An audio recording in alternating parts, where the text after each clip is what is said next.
Բարև ձեզ, այսօր նայում էի երկրի վարչապետի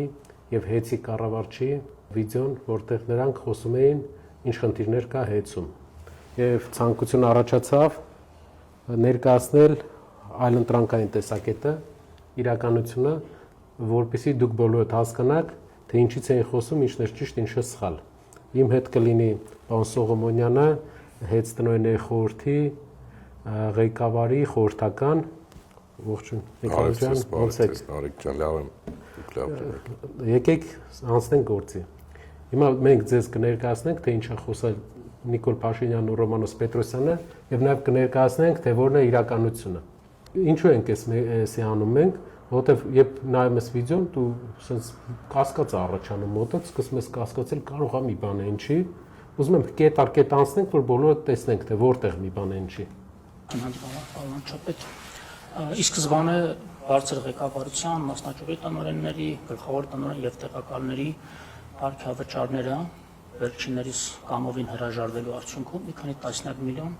դրամի խնայողություններ ձևավորվեցին։ Առաջինը պատում են նրա մասին, որ հեծում աշխատավարձերը ցածր են ու իրենք ստանալով Սամվել Կարապետյանի կողմից աշխատավարձ պարգևավճարներից հրաժարվել են եւ հնարավորություն են ստեղծել աշխատավարձ բարձրացնել։ Հարգելի հայրենակիցներ, հեծում աշխատավարձը որոշում է հանրային ծառայությունների կարգավորող հանձնաժողովը, որը արգելում է ավելի բարձր աշխատավարձ վճարել։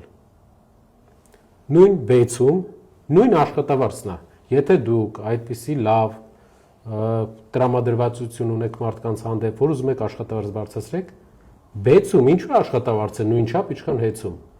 Որտեվ նույն հանրային ծառայությունների կարգավորող հանձնաժողովն է որոշում։ Ասեմ ավելին, ի տարբերություն բեցի, հեծում վերջի տարիների ընթացքում Սամվել Կարապետյանը իր անձնական միջոցներից 11 միլիարդ դրամ է հատկացրել ավելյալ աշխատավարձ տալու համար կամ աշխատավարձը մարդկանց բարձր պահելու համար, որը ոչ մի սակագնի հետ կապ չունի, իր միջոցներից է։ Այսինքն նրանք խոսում են նրա մասին, որ հեծում ղեկավարության աշխատավարձը բարձր է, աշխատակիցների աշխատավարձը ցածր է, ուզում եմ ձեզ տեղակ պահել, որպեսզի հակադրություն ստեղծեն, ինչպես միշտ իրանք ղեկավարություն եւ անձնակազմ հակադրություն են ուզում ստեղծեն, ուզում եմ ձեզ տեղակ պահել, որ իրենք թող բեցով զբաղվեն, բեցում էլ նույն վիճակն է, բեցը պետական է, իրենցն է, բայց բեցում ինչու չեք փոխում, հեծում եք փոխում։ Միակ նպատակը ձեր ուղղակի արդարացնելն է, խլելը։ Ավելեմ, այդ աշխատավարձը ձևավորվում է հատուկ հանձնաժողովի, հանրային ծառայությունների կարգավորող հանձնաժողովի հաստատած մեթոդոլոգիայով, որը գիտականահենք մեթոդոլոգիա է, այսինքն ամեն անգամ այդ աշխատավարձը չի հաշվարկվում տարբեր ձևա, այդ նույն մոտեցումն է թե բեցում, թե ատոմականում, թե մնացած տեղերում, որոնք որ համարում են բնական մենաշնորհի սուբյեկտ, ունեն լիցենզիա եւ գտնում են պետական հանրային ծառայությունների կարգավորող հանձնաժողովի ներքո։ Իմիջիայլոց մի նրբություն էլ ասեմ, աշխատավարձի ֆոնդը հաշվելիս ըստ գործող պետական ստանդարտների սահմանվում է նաեւ աշխատողների թվաքանակը։ Այսինքն ոչ միայն մենք ենք որոշում քանի հոգի աշխատի։ Հենց այդ կարգավորման տիրույթում մենք սահմանափակ ենք թե աշխատավարձի տարեկան ֆոնդով, թե աշխատողների քանակով։ Բայց չնայած դրան, Սամվել Կարապետյանը 28 միլիոն դոլար իր գրպանից վճարել է 11 միլիարդ,